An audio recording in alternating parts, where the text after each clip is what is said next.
وہ مرتد کے بھی قریب ہے، وہ ہندو کے بھی اونچی بول دو یار، وہ سکھ کے بھی، وہ یہودی کے بھی، وہ عیسائی کے بھی۔ رب تعالیٰ ہر ایک کے قریب ہے، لیکن ہر بندہ رب کے قریب نہیں ہے۔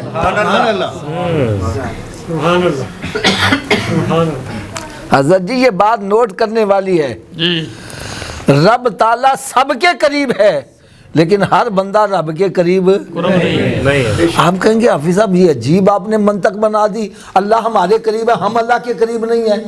تو بھائی اگر ہر بندہ رب کے قریب ہوتا تو پھر رب تعالیٰ یہ کیوں فرماتا کہ جب بندہ فرائض واجبات ادا کرنے کے بعد نوافل کی کثرت کرتا ہے تو پھر وہ میرے قریب ہوتا جاتا ہے، قریب ہوتا جاتا ہے، قریب ہوتا جاتا ہے، اور پھر ایک مقام قرب ایسا آتا ہے، رب فرماتا ہے میں اس کی آنکھیں بن جاتا ہوں جس سے وہ دیکھتا ہے، اس کی زبان بن جاتا ہوں جس سے وہ بولتا ہے، اس کے ہاتھ بن جاتا ہوں جس سے وہ پکڑتا ہے، اس کے کان بن جاتا ہوں جس سے وہ سنتا ہے، اور پھر وہ مجھ سے جو بھی مانگتا ہے میں اس کو عطا کر دیتا ہوں۔ سبحان اللہ، سبحان اللہ، سبحان اللہ۔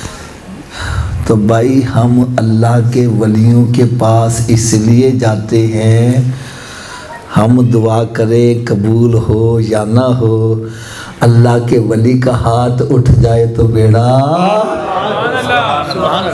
نہیں سمجھ لگی بات؟ نہیں سمجھ آ رہی تو ایک مثال دے دوں، آپ نے نام سنا گا پیر مہر علی شاہ صاحب، کتنے مہر علی، آپ کے پاس ایک بندہ آیا، اس نے اپنے دکھڑے سنانے شروع کر دیے، یوں سمجھو آدھا گھنٹہ لگا کے اس نے دکھڑے سنائے، آخر میں کہتا پیر جی میرے واسطے دعا کرو۔ کیا کرو؟ دعا۔ اب پیر صاحب نے کیا کیا، ایسے ہاتھ اٹھایا تو ایسے کر دیا۔